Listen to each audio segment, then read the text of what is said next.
Good day guys! Today andito tayo ngayon sa Honda Cars Manila Bay and i-review natin itong bagong labas na Honda Civic RS na hybrid. Let's go!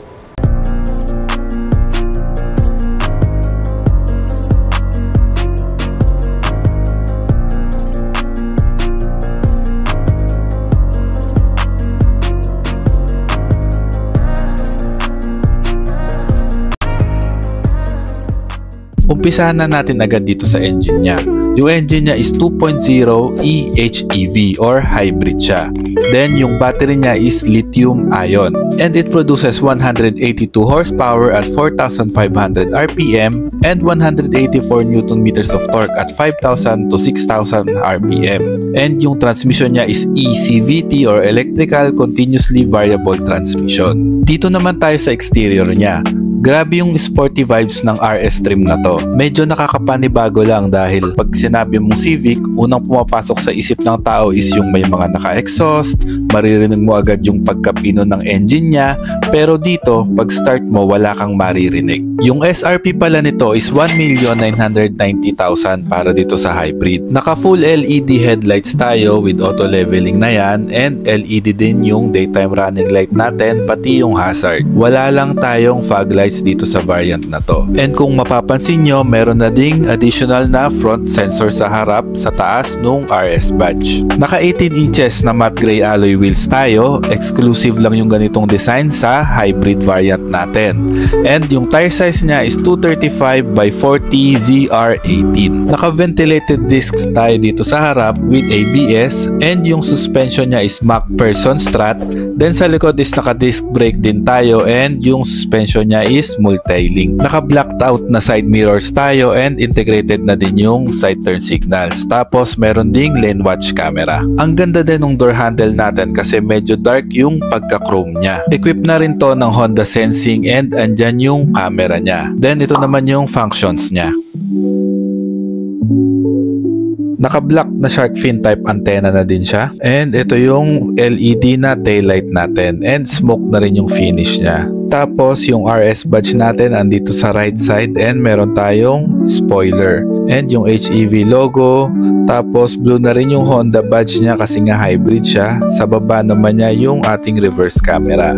Tapos isa na lang yung exhaust pipe natin sa RS Turbo kasi dalawa. Dito sa rear bumper niya meron tayong dalawang reflector. May LED na third brake lamp and rear defogger din tayo. Yung fuel tank capacity niya is 40 liters pero yung mga non-hybrid is 47 liters. Yung trunk capacity naman niya is 493 liters. Then dito sa ilalim nakalagay yung spare tire mo with tools. Tapos dito naman tayo sa interior niya. Pero dito muna tayo sa likod. Naka-leather tayo dito tapos piano black. Ito yung sa window natin. Ayan. Tapos may red accents tayo dito. Tapos ito parang carbon fiber na finish. Tapos ito parang aluminum siya. Ayan. Ito soft padded leather with red stitching, pocket and speaker. Tapos yung seats niya naman is naka-leather din siya. Ayan, with red stitching. Ayan, tapos ito parang Alcantara to eh. Suede pala, sorry. Parang suede siya. Tapos pasok tayo. Ito. Meron tayong center armrest. Tapos headliner natin is black. Meron tayong dome light dito. LED na siya. And dalawang aircon vent with 2 na USB. I mean Type-C na charger. So fast charging yan. Tapos meron tayong pocket dito. Sa kabila meron din. Tapos ayan, ito yung mga ano natin, tether natin for child seat. Ayan. Tapos punta naman tayo sa harap. Ayan, dito naman tayo sa driver side. Dito is naka-automatic up and down tayo sa front passenger and sa driver side. Tapos meron tayong ambient lighting dito with piano black accents and leather pa rin with red stitching. Tapos meron tayong pocket dito. And itong seats natin is power adjust. So 8-way siya. 1, 2, 3, 4, 5, 6, 7, 8. Ayan, 8-way siya. Then naka sports pedal tayo sa mga RS variant natin. Tapos ito, pasok tayo. Ayan. So Baba natin. So, naka-automatic siya. Check natin yung horn. Ayan. Then, angat natin yung pinto. So, guys, naka-start to. Wala lang talaga siyang tunog kasi naka-battery mode tayo. Umpisahan natin dito sa taas. Yung headliner natin is black. Tapos, meron tayong lagayan ng shades dito. Tapos, auto-dimming na rear view mirror. Tapos, yung mga map light natin. Tapos, ito, meron tayong vanity mirror dito. Try natin. Ayan, with light yan. Sa kabila, ganun din. Check natin. Ayan, with light. Ayan. Tapos guys, yung speaker pala natin dito is naka-Bose siya. Ayan. Dito sa left side niya, meron tayong aircon vent dito na honeycomb yung pattern niya. Ayan. Hanggang doon sa dulo. Tapos may mga red accents din. Ito yung pang open and close ng vent. Ito yung pang tutok mo. Then ito naman yung brightness nung instrument panel mo. Ayan. Tapos ito yung tilt and telescopic na leather steering wheel natin. Ayan. Electronic power steering wheel siya and napakalambot niya. Dito sa left side ng steering wheel natin is yung controls natin for headlight controls. Meron siyang automatic headlights. Tapos wala na tayong fog lights dito sa hybrid natin. Tapos ito yung next track, previews, volume up and down. Ito yung pang-control nung doon sa multi-information display natin and voice command. Tapos dito sa right side is yung ating cruise control. So dito sa right side yung adaptive cruise control niya. Pag pinindot ko tong button na to, yan yung pang-on. Ayan, may lalabas na Civic dyan sa sakyan. Ang ganda niyan kasi pagka tinapakan ko yung brake, ayan, magbe-brake din siya. Pag nag-on ako ng hazard, iilaw siya. Pag nagpatay ako ng headlight, ayan, mamamatay siya.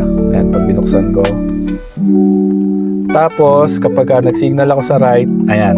Pag nag-signal ako sa right, meron tayong lane watch camera. Ayan siya. So, may camera tayo dun sa ilalim ng side mirrors para ma-monitor yung blind spot natin. Ayan siya. Tapos, ito nga yung sa cruise control niya. Ito yung pang-cancel, pang-resume, tas pang-set. Ito yung sa lane keeping assist. Ayan, lalabas siya doon. Tapos, ito yung interval. So, ayan, yung following interval, check natin. Pag pinindot siya, ayan, kung yan yung 4 cars, 3 cars, 2 cars, or 1 car away. So, ayan siya. Then, dito naman tayo sa wiper controls niya. So, meron siyang auto, low, tas ito yung paddle shifters niya, ayan. And tilt and telescopic pala itong steering wheel natin. Ayan. Ayan siya. Tapos, doon naman tayo sa multi-information display niya. So, isa-isahin natin. Ito yung pang-control nung sa multi-information display natin. So, dito muna tayo sa left side. So, isa-isahin muna natin. So, ito yung battery level niya. Tapos, ito yung parang RPM niya sa hybrid. Clock natin. Ito kung naka-EV mode ka. Tapos, outside temperature. Ayan, kung makikita nyo ito. Outside temperature, yung gear. Ito, ready. Ibig sabihin, naka-ready lang yung EV mode. Tapos ito yung sa cruise control, digital speed natin, lane keeping assist. Tapos ito kung naka-on yung cruise control mo. Pero hindi pa siya nag-e-engage kasi pwede mo pa siyang iset. Speedometer natin. Tapos ito yung total mileage. Ayan, econ, yung drive modes yan. Ito yung fuel. Fuel natin, ito. Tapos handbrake and iba pang warnings dyan. So isa-isahin natin dito muna sa left side. So ito, scroll lang natin to. Ayan, back, phone, and yung mga pwede mong makita kung connected. Tapos FM, AM, USB, Bluetooth, Apple CarPlay, Android Auto, meron to. Customized display. Yan natin. Yan, customized display, hide, show. So ayan, kung gusto mo lang may tanggalin ka, pero ako gusto ko lahat yan nandyan. Tapos audio clock, ayan lang naman. Ayan, on and off, yan lang. Tapos back natin. Lagay na lang natin siya sa ayan, back. Tapos ito naman sa right side, ito naman yung gagamitin mo pang control. So isa-isahin natin. So ito yung sa hybrid system niya. Diyan mo siya makikita kung nagcha-charge siya or hindi. So sa ngayon naka-EV mode tayo. Tapos ito yung average fuel consumption natin. Ito real time na fuel consumption. Ito yung range, average kilometer per liter natin, trip A, trip B, ayan. Tapos next, yan, yung average speed natin. Tapos ito yung compass, and driver attention level. Tapos ito yung mga seatbelt reminder natin. Ayan, yung active safety support. Ayan, ito yung road departure, parking sensor, tapos collision mitigation, braking system. So itong road departure na to, gumagana lang to kapag yung takbo mo is nasa 60 kilometers and above. Kunwari nag-change lane ka, nasa gitnang lane ka, then gusto mo pumunta sa left lane. Pag hindi ka nag-signal and ang takbo mo is 60 kilometers and above, yung steering wheel mo medyo titigas siya, na parang ibig sabihin na nag-change lane ka pero hindi ka nakasignal. So parang magbibigay siya ng warning. Ito naman, parking sensors, yung mga nakita nyong sensors kanina sa front and sa back. Ayan, pwede mo siyang i-on and off. Ito naman yung collision mitigation braking system. Ayan. So siya yung kusang magbe-brake kapag hindi ka nakapag-brake. So back natin. Ayan, nagbukas yung engine natin. Try nga natin ibalik dito para makita natin. So ayan. So from engine, nagcha-charge yung battery niya. So nakabukas yung engine natin ngayon. So doon naman tayo sa next niya. And after ng safety support, ayan, ito naman kung gusto mo walang display. Tapos customized display, height, show, gauge design. Ayan, naka-round tayo ngayon. So palitan natin siya ng bar. Ayan, ito yung bar niya, round minimal.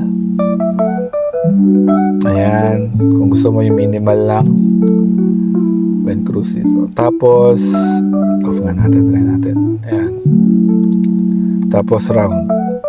So balik natin siya sa round. Ayan. Then back tayo. So ayan, ito naman yung warnings, yung huli. Tapos ako kasi favorite ko, dito siya nakalagay para nakita ko yung average fuel consumption niya. Tapos ito naman yung wireless Apple CarPlay and Android Auto na head unit natin. So ayan, meron tayong maps. Ayan, Google Maps to, kung di ako nagkakamali. Tapos ayan, home, phone, FM, meron tayong Play Store, Apple CarPlay, Android Auto, Google Assistant, Power Flow. So ayan, makikita mo rin siya dyan pagka nag-on yung engine. So mamaya pag nag-on, dadalhin ko to dyan. So isa-isahin muna natin siya. Tapos ito naman yung FM. Ayan, tapos ito yung night mode ata to. Ayan, display pala, brightness. Ayan, hinaan muna natin. Tapos ito yung next track previews, ito yung volume, back, home. Tapos ano pa ba? Ayan, vehicle settings, general settings, profile settings, Bluetooth, trip computer. So ayan, isa-isahin natin yan. Tapos USB AM, system updates, clock, compass, display mode.